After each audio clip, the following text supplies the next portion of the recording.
All right, the SEC Insider Hit. The SEC Insider Hit is brought to you by C Spire, customer inspired, and the C Spire iPhone 7 on your max range LTE network. You can visit cspire.com or any of their retail locations. Don't forget Christmas gift. Kenny Chesney concert is in May. Great way to put 2 tickets in the stocking, right? So you can check that out, too. They booked Kenny Chesney in May right here on 463 in Madison.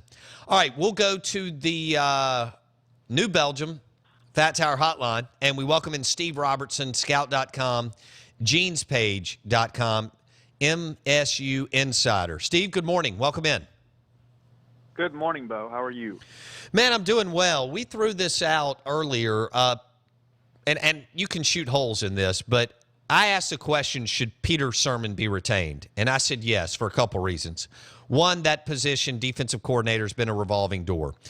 2, I think Peter was dealt a challenging or even bad hand.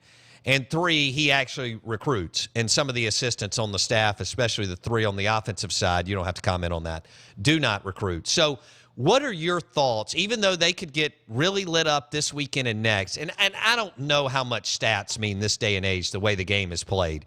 But what are your thoughts on Peter Sirmon being retained or not being retained, Steve?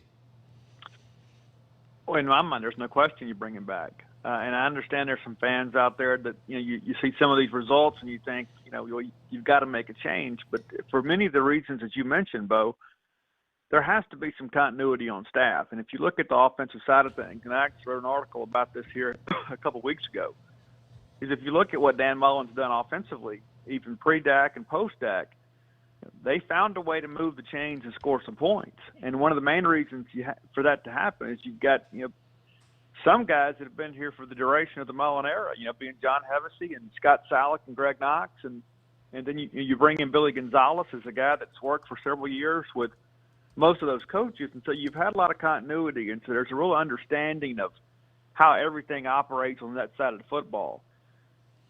And I think most Bulldog fans, when they're honest with themselves, will admit we haven't had a great defense under Dan Mullen.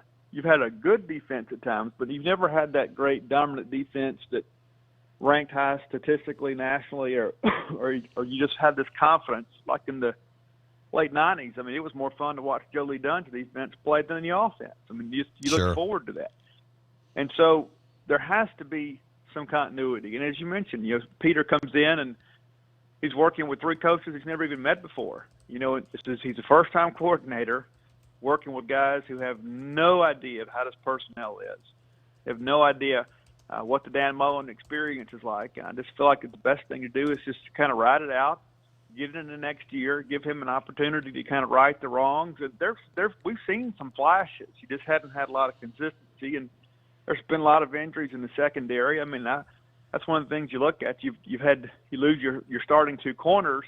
Now you can argue, if they're true SEC type corners, you can argue the merits of that conversation, but that's another day. Right. But then you lose Kevon Coleman, your leader in the secondary, for a few ball games, and it's just kind of been a mixed bag back there. And I really think that's where a lot of those issues have kind of generated, or is out in the secondary. If you could play a little better pass defense, who knows where this team is right now.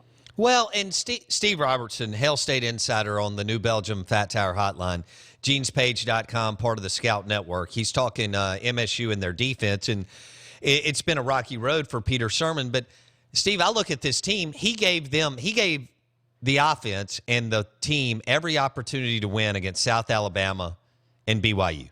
I mean, you can't – for 3 quarters they shut down South Alabama. For I don't know, a lot of the night in BYU, they shut down that BYU offense. So I understand there's been some other teams torch this unit, but you also you can make the argument that they did what they needed to do in 10 games, 2 games that were winnable. Your thoughts?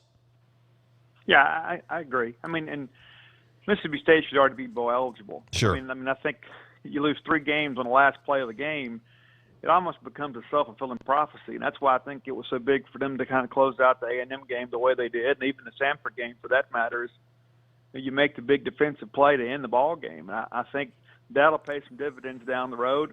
And let's be honest. Mississippi State accomplished their goal last week. I mean, I don't think State had the firepower to really compete with Alabama this year, especially the way Alabama's rolling right now.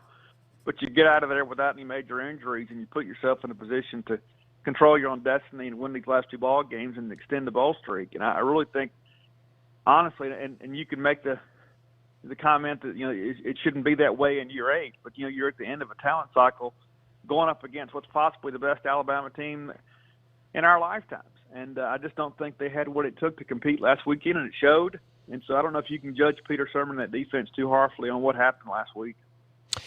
Would you agree that the defensive side of the football, the coaches as a whole, are better recruiters than the offensive? That's a good question. I really like what Buckley has done. Mm-hmm. He is the guy that he was brought in for that. He was brought in to be a recruiter. He's a Mississippi guy. He's a guy that understands, kind of what you're looking for in the state of Mississippi, knows how to sell the state of Mississippi. And I think he's probably the best recruiter by and large on the staff. And then Peter, of course, has done a good job. And one of the things that we were told about Sirmon before he was even on campus is that he was the kind of guy that recruited his guy, that he knew kind of what he was looking for in a guy, what type of measurables fit his system.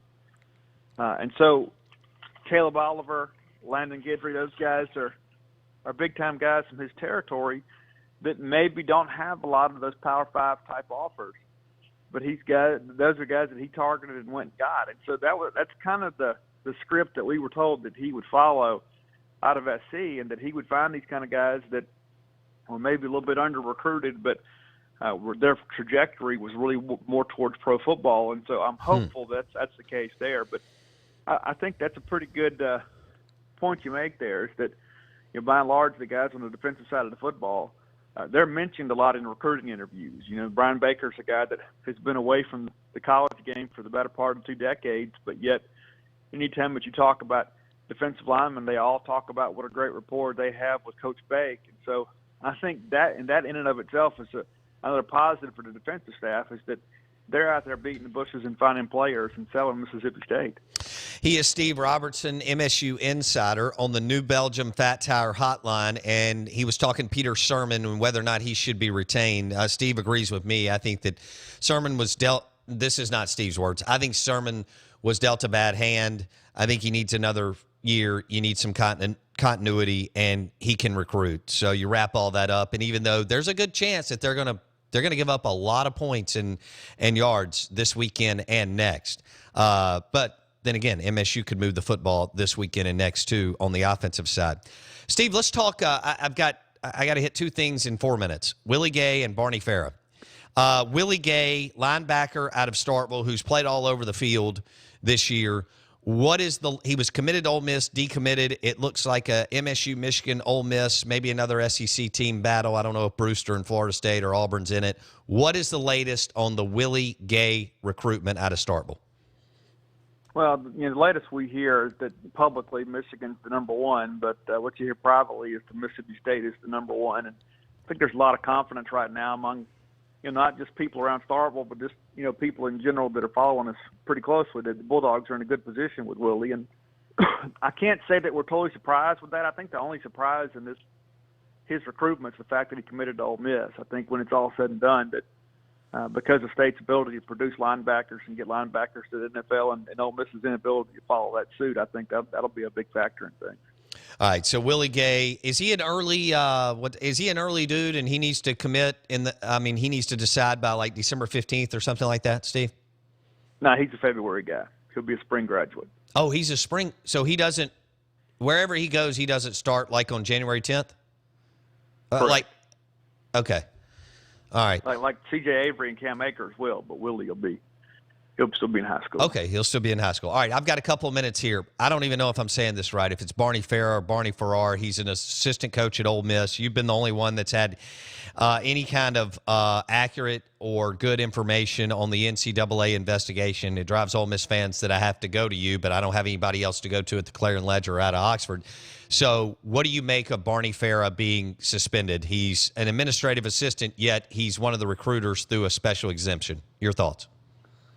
Well, first and foremost, assuming that's true, there hadn't been any official declaration or confirmation of those reports, but you have to think that if, the Oxford Eagle and other people around the state are kind of confirming, and I believe it was actually Neil McCready's report first. And listen, to give Neil some credit, if there has been anything that's been broken among the Ole Miss media about this, it's come from Neil.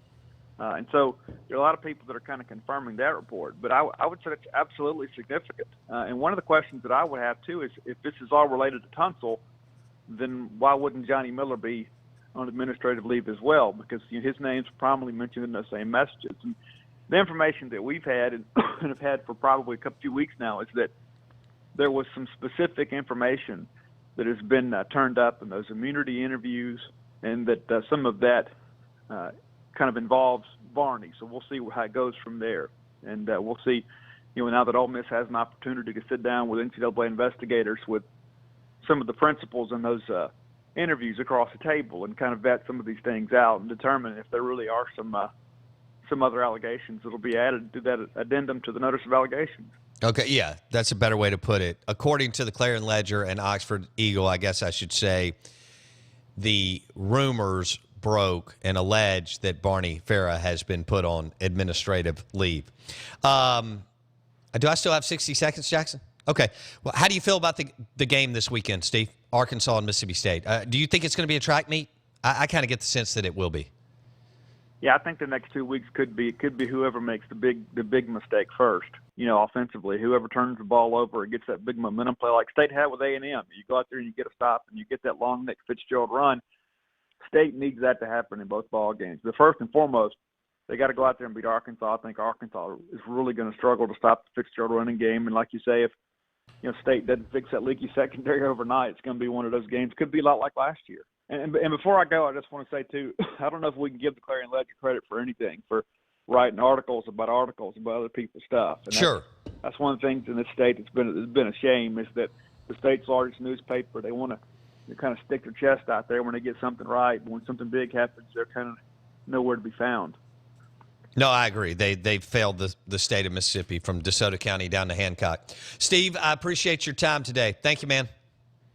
Take care. Steve Robertson, Hail State Insider, genespage.com, part of the Scout Network. He thinks that MSU should retain Peter Sirmon, even though the odds are heavily favored that the defense will get torched this weekend and next.